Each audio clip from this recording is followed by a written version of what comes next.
Okay, let's jump right into this explainer.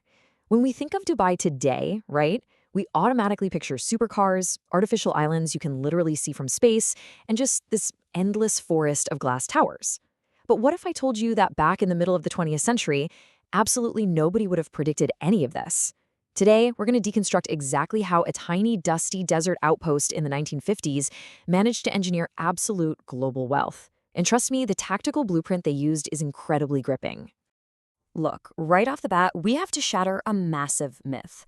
The prevailing assumption out there is that Dubai's immense wealth is just, well, the product of a geological lottery, right? The idea that they simply struck oil and the money just flowed out of the ground. But the reality is far more fascinating. Dubai didn't rely on an endless supply of oil, mostly because they didn't really have one. Instead, their wealth was meticulously engineered by monetizing global transit. They didn't extract wealth from the earth, they extracted value from movement itself. To put this in perspective, in 1950, Dubai's entire population was around 20,000 people. That's it. It was just a small settlement, a dusty trading port wrapped around a narrow strip of water called Dubai Creek. Their old economic engine, the pearling industry, was completely dead thanks to the invention of synthetic pearls. And when you compare them to Abu Dhabi just down the coast, which was sitting on one of the largest oil reserves on planet Earth, Dubai had almost nothing. Conventional logic said Dubai basically had no future. So, faced with total economic irrelevance, Dubai's leadership developed this hyper-calculated, really high-risk economic philosophy. It was essentially a three-step blueprint. Step 1, identify friction. Step 2, remove that friction. Step 3, monetize the resulting flow. They realized that if they couldn't control resources, they just have to redesign the math around themselves. They wanted to make movement, whether that's ships, cargo, capital, or people, easier in Dubai than anywhere else on the planet. Okay, let's look at tactic number 1, physical friction, and specifically dredging the creek. So, in the late 1950s, a man named Sheikh Rashid looked at Dubai Creek and realized, well, it's too shallow. Trade was bottlenecking. His solution was an absurdly risky financial gamble. The idea was to borrow heavily, build the infrastructure first, and just trust that the demand would follow. Sheikh Rashid took on terrifying levels of massive debt to dredge and deepen the creek, trying to turn it into a regional shipping artery. I mean, critics called it completely reckless. If trade didn't scale up, this debt would have permanently crushed the city. But it worked. Ships could dock faster, clear customs faster, and commerce just flooded in. Then, in the 1960s, oil finally did arrive in Dubai, but leadership had a completely different philosophy about it. To them, oil wasn't the answer. Oil was a countdown timer. For most nations, finding oil is the end of the story. Revenue floods in and the country just grows dependent on it. Dubai's leadership, though, assumed their limited reserves would become irrelevant pretty quickly. So instead of just consuming that oil wealth, they aggressively converted that temporary revenue into permanent infrastructure. Ports, roads, industrial systems. The whole shebang. And you can really see the ultimate payoff of that mindset today. If you look at their modern economy, oil revenue is incredibly small compared to logistics, trade, tourism, and real estate. They successfully outgrew the very thing most people assume created them in the first place. They literally used the countdown timer of oil to aggressively diversify their economy before the clock ran out. All right, moving on to tactic 2, targeting policy friction with the Jebel Ali free zone. Having removed that physical friction by building the massive Jebel Ali harbor in the 1970s, Dubai shifted gears to economic engineering. They needed to figure out how to get the world's biggest corporations to actually set up shop in the desert. They did this by launching Jafza, the Jebel Ali free zone. And the core of that strategy was really just one number, 100%. Usually, when a foreign company enters a new country, they face severe ownership restrictions. But Dubai smashed those barriers by allowing 100% foreign ownership. They essentially told global businesses, come here and you maintain complete control.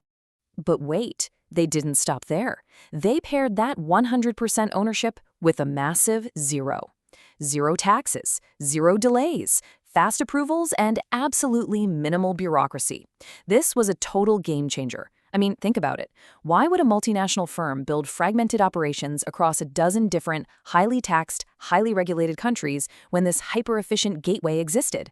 This is what transformed Dubai into a platform economy. They were no longer selling oil, they were selling access. That brings us to tactic 3, geographic friction, and how they monetized global transit. So, having conquered the sea, Dubai realized that ships still move relatively slowly. To truly become the center of the world, they had to escape the limitations of their own geography and look to the sky. The escalation here was incredibly rapid. We go from dredging a creek in the 50s to a massive global harbor in the 70s, culminating in 1985 with the launch of Emirates Airline. Starting with just 2 leased aircraft, their ambition was staggering. They basically drew a circle around Dubai and realized that Europe, Asia, and Africa were all within practical flight windows. They positioned Emirates to be this mandatory global transit hub, connecting those massive continents. But here's the genius part. The airline wasn't the final product. The philosophy became turn transit into a destination because every connection creates capital. The strategy wasn't just to fly people over Dubai, it was to capture them during their layovers. If someone stops in your city, even just for a day, they're going to spend money on hotels, restaurants, retail, business. The airport itself became this massive, humming economic engine. But obviously, if you want people to stay, you have to give them a reason. Enter the era of the mega projects, the Burj Al Arab, the Palm Jumeirah, artificial coastlines, and these massive mega malls. Now, these weren't just real estate developments. No, they were full-scale global marketing infrastructure. Think about it. Every viral photo of a man-made island basically hacked global visibility. Attention became automatic for them, and that perception created endless streams of foreign capital. Let's pause here for a second, because this brings up a genuinely terrifying question. What happens when the machine borrows too much? We need to talk about the enormous vulnerability of this model. You see, an engineered system that relies on constant expansion, massive leverage, and nonstop borrowing, well, it carries tremendous risk. Growth wasn't just a goal for Dubai, it was a baseline requirement just to survive. Which leads us directly to the 2008 crash, vulnerability and rescue. That vulnerability we just talked about, it was exposed brutally.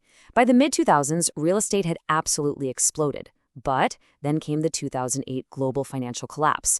Overnight, global liquidity just vanished. Property prices fell off a cliff, construction cranes literally stopped moving, and debt pressures surged. The machine stalled. Dubai suddenly required massive outside support, and Abu Dhabi had to step in and intervene with billions of dollars in stabilization funds. And honestly, nothing captures this reality better than the world's tallest building. Originally, it was slated to be called the Burj Dubai, but it was renamed the Burj Khalifa in honor of the ruler of Abu Dhabi. It stands today 2,700 feet in the air as this giant reminder that even the most brilliantly engineered empires occasionally need a rescue. A lot of critics assume the Dubai model had permanently failed in 2008. But look at how they adapted. They tightened regulations, diversified their financial sectors, and deepened their focus on technology and international business. They stubbornly maintained their status as a low-friction global hub, proving that their fundamental blueprint, removing friction and monetizing flow, could actually survive even the absolute worst global economic shocks.